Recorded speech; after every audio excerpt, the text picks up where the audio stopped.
अब तक के रिकॉर्ड यानी कि 11 बजे तक कितनी प्रतिशत 15, जैसे कि मैंने सुबह ही आपको बताया था कि आज 15 बूथों पर रिपोलिंग हो रही है, तो 11 बजे तक कितनी प्रतिशत वोटिंग की गई है इस 15 बूथों पे, वो जानकारी मैं आपको दे दूं। पश्चिम बंगाल विधानसभा चुनाव 2026 के तहत जारी रीपोलिंग के दौरान शनिवार को मतदान की रफ्तार तेजी से देखने को मिल रही है। जी हां, सुबह 11 बजे तक दक्षिण 24 परगना के जिले के 2 अहम विधानसभा क्षेत्र यानी कि डायमंड हार्बर और मागरहाट पश्चिम में क्रमशः 35.92% और 38.2% मतदान दर्ज किया गया है। यह आंकड़ा दर्शाता है कि मतदाता बड़ी संख्या में अपना मताधिकार का प्रयोग करने के लिए आगे बढ़ रहे हैं।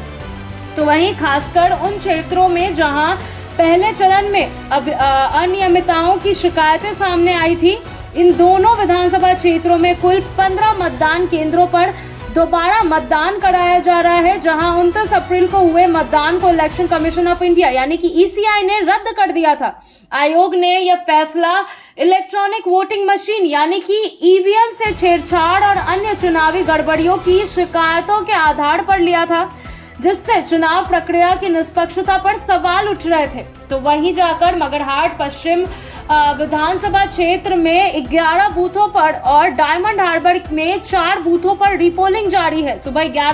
सुबह बात करें तो 7 बजे से ही यह रिपोलिंग शुरू हो चुकी है और ये शाम तक चलती रहेगी, शाम 6 बजे तक। सुबह 7 से शाम 6 सुबह से ही मतदान केंद्रों पर मतदाताओं की लंबी कतारें देखने को मिल रही है, जो इस बात का संकेत है कि लोग इस बार निष्पक्ष मतदान सुनिश्चित करने के लिए अधिक सतर्क और सक्रिय है।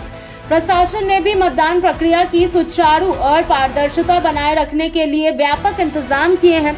रीपोलिंग के दौरान सुरक्षा के कड़े प्रबंध किए गए हैं। जी हां, केंद्र बलों और राज्य पुलिस की तैनाती के साथ साथ हर बूथ पर निगरानी बढ़ा दी गई है ताकि किसी भी तरह की गड़बड़ी को रोका जा सके। चुनाव अधिकारियों के अनुसार इस बार हर गतिविधि पर विशेष नजर रखी जा रही है, जिसके या फिर ये कहूँ कि किसी भी शिकायत पर तुरंत कार्रवाई भी की जाएगी।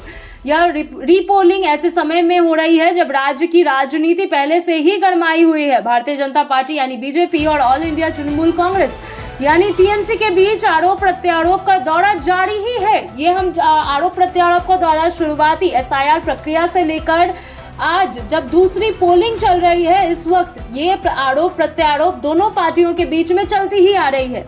दोनों ही दल इन क्षेत्रों में चुनावी दृष्टि से बेहद महत्वपूर्ण मानते हैं, क्योंकि यहाँ के परिणाम समग्र चुनावी नतीजों को प्रभावित कर सकता है।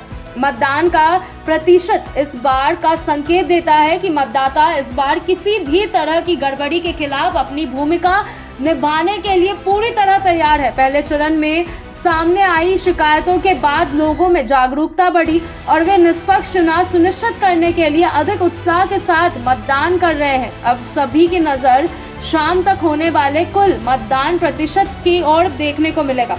उसके बाद 4 मई को होने वाली मतगणना पर टिकी हुई है।